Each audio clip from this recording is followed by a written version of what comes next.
नमस्कार दोस्तों, मैं हूं आपका दोस्त जीतू। आपका स्वागत है आपका अपना यूट्यूब चैनल जॉब्स जॉन जीतू में। आज हम बात करने वाले बिहार के उन हज़ारों कर्मियों की जिन पर गांव-गांव और पंचायत की सफाई व्यवस्था टिकी है। जी हां, हम बात करें लोहिया स्वच्छता पर्यवेक्षक, स्वच्छता कर्मी की। यानी हाल ही में बड़ी खबर सामने आया है कि इनका मानदेय बढ़कर 20,000 रुपये कर दिया गया है। सोशल मीडिया और कुछ वीडियो में यह खबर आग की तरह फैल गई, लेकिन जब हमने गहराई से जांची तो सच्चाई कुछ और ही सामने आया है। तो दोस्तों, मैं सारा इन्फॉर्मेशन, सारा जानकारी आपको इस वीडियो में कवर करेंगे, लेकिन उससे पहले आपसे छोटी सी रिक्वेस्ट करेंगे कि अगर आप लोग चैनल पर पहली बार जुड़े हैं तो चैनल को सब्सक्राइब कीजिएगा। वीडियो पसंद आएंगे तो वीडियो को लाइक कीजिएगा, वीडियो को शेयर कीजिएगा। तो चलिए पहले पूरी जानकारी मैं आपको विस्तार से बताते हैं। वीडियो पसंद आएंगे तो चैनल को लाइक और सब्सक्राइब जरूर कीजिएगा। बिहार में 2018 से लेकर 2019 के बीच बाद सबसे बड़ा लोहिया स्वच्छता पर्यवेक्षक, स्वच्छता कर्मी की शुरुआत की गई थी। हर पंचायत, हर वार्ड में स्वच्छता कर्मी और स्वच्छता पर्यवेक्षक की नियुक्ति की गई थी। इसका काम था घर घर से कचरा उठाना, ठोस तरल अपशिष्ट का निरसन करना और लोगों को साफ सफाई व्यवस्था को जागरूक करना। यह काम सबसे कठिन है क्योंकि गांव में सफाई व्यवस्था पहले से ही कमज़ोर थी, लेकिन मानदेय शुरू से ही बहुत ही कम रहा। कई जगह स्वच्छता पर्यवेक्षक, स्वच्छता कर्मी ने समय पर भुगतान भी नहीं होता है। तो यहाँ मुझे मिली जो जानकारी है कि कोई कर्मी बोल रहे थे कि कई महीनों तक हम लोग का मानदेय अभी भी बकाया है। तो दोस्तों, हाल ही में दरभंगा, समस्तीपुर, मधेपुरा, बेगूसराय जैसे कई जिले से खबर सामने आ रही कि कर्मियों और पर्यवेक्षक का आंदोलन और हड़ताल की चेतावनी भी दे दी गई है, जो कि चेतावनी के साथ साथ हड़ताल पर भी गए हैं। तो स्वच्छता पर्यवेक्षक का मानदेय कम से कम 20,000 रुपये किया जाए।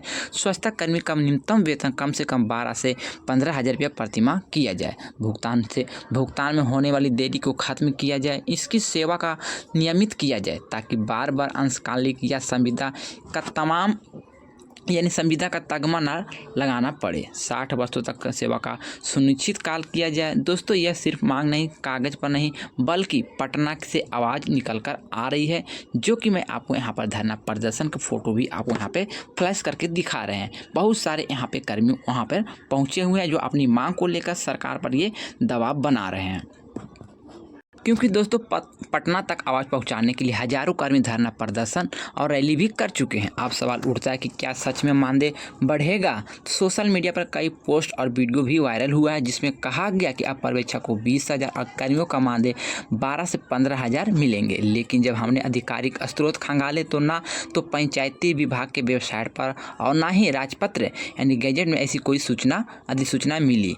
जी हाँ दोस्तों, 2 सितंबर 2025 को मंत्रिपरिषद की बैठक हुई। यहाँ पे चर्चा जरूर हुई, लेकिन स्वच्छता पर्यवेक्षक, स्वच्छता कर्मी, स्वच्छ भारत मिशन के अंतर्गत जो कर्मी है उनका मानदेय पुनरीक्षण आरक्षण से पूर्ति की जाएगी। ये जानकारी मुझे भी मिली है।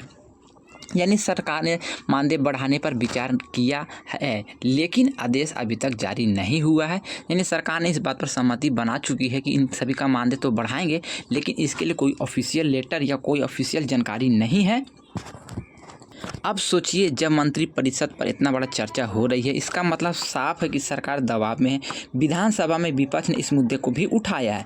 रूलिंग पार्टी ने विधायक से कहा कि गांव की सफाई व्यवस्था इन्हीं कर्मियों पर चल रहा है, इन्हें उचित मानदेय नहीं मिला तो मिशन विफल हो जाएगा। कैबिनेट में प्रस्ताव किया गया है, लेकिन अभी तक नोटिफिकेशन नहीं निकाला गया है। अगर हम ज़मीनी स्तर पर देखें तो कई पंचायतों में पर्यवेक्षक, स्वच्छता कर्मी 2 से 3 महीने का मानदेय भी नहीं मिला है। कई जगह उपयोगिता शुल्क से सेवा देने की व्यवस्था की गई, लेकिन गांव वाले शुल्क देने से हिचकिचाते हैं। ऐसे में कर्मी कर्ज लेकर या उधार लेकर अपना घर चलाते हैं। पर्यवेक्षक कहते हैं हमसे सफाई, मॉनिटरिंग, रिपोर्टिंग सब काम लिया जाता है, लेकिन मानदेय इतना कम है कि परिवार का खर्च चलाना काफ़ी मुश्किल हो जा रहा है।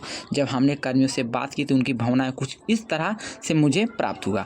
हम गाँव को साफ रखते हैं, लेकिन हमारा पेट खाली रहता है। नेताजी चुनाव में आते हैं, वादा करते हैं, लेकिन आदेश कभी भी जारी नहीं करता। अगर सरकार मानदेय नहीं बढ़ाएगी तो हम लोग मजबूर होकर आंदोलन और भी तेज करेंगे। इसकी पीड़ा असली है, यह बात सरकार तक भी जानती है, और ये अगर सफाई व्यवस्था रुक गई तो पूरे मिशन पर असर पड़ सकता है। तो दोस्तों, यहाँ पर ये जानकारी साफ है कि मानदेय बढ़ाने की मांग सही और जायज़ है। सरकार ने इस पर विचार जरूर किया है, लेकिन अभी तक कोई भी पुष्टि सरकार की आदेश से नहीं आया है, ना ही कोई निकाला गया है। पूरे बिहार में मानदेय वृद्धि कम से कम 20,000 पर्यवेक्षक का होना चाहिए और स्वच्छता पर्यवेक्षक, स्वच्छता कर्मी का मानदेय कम से कम 15 से 12,000 होनी चाहिए। अब सवाल आपसे है, क्या आपको लगता है कि सरकार को तुरंत मानदेय बढ़ाकर पंचायत आदेश जारी करना चाहिए? क्या आपको लगता है कि पंचायत स्तर पर कार्यरत इन कर्मियों की नियमित सेवा लाना चाहिए? अगर आप भी मानते हैं तो इन कर्मियों की आवाज़ सरकार तक पहुंचानी चाहिए। तो वीडियो को ज़्यादा से ज़्यादा लाइक, ज़्यादा से ज़्यादा शेयर करें ताकि ये जानकारी सरकार तक पहुंचे, उन कर्मी तक पहुंचे जो अभी तक घर में बैठे हुए सोए हुए, उनको ये जानकारी प्राप्त हो। क्योंकि आप सभी जिस तरह से मेहनत करते हैं उसके हिसाब से कम तो मेहनताना मिलनी चाहिए। और साथियों कमेंट में अपना राय लिखिएगा, क्या स्वच्छता कर्मियों को 20,000 मानदेय मिलना चाहिए या नहीं चाहिए? और अगर आप लोग चैनल पहली बार जुड़े हैं तो चैनल को सब्सक्राइब करना ना भूलिएगा, साथ में बेल वाला आइकन को भी प्रेस कर लीजिए, जिससे कि भविष्य में कोई भी अपडेट, कोई भी जानकारी आएंगे लोग स्वच्छता पर्यवेक्षक, स्वच्छता कर्मी को लेकर, जिसकी जानकारी सबसे पहले आपको नोटिफिकेशन के माध्यम से मिल पाएंगे। तो मैंने सारा जानकारी, सारा इन्फॉर्मेशन इस वीडियो में कवर कर दिया। फिर भी अगर कोई जानकारी छूट गए तो आप अपना छोटा भाई समझ के क्षमा कीजिएगा, क्योंकि हम आपको इसी तरह के ज़मीनी खबरें और सच्चाई लेकर आते रहते हैं। मिलते हैं नई वीडियो में नई अपडेट के साथ। जब तक के लिए goodbye, thanks for watching.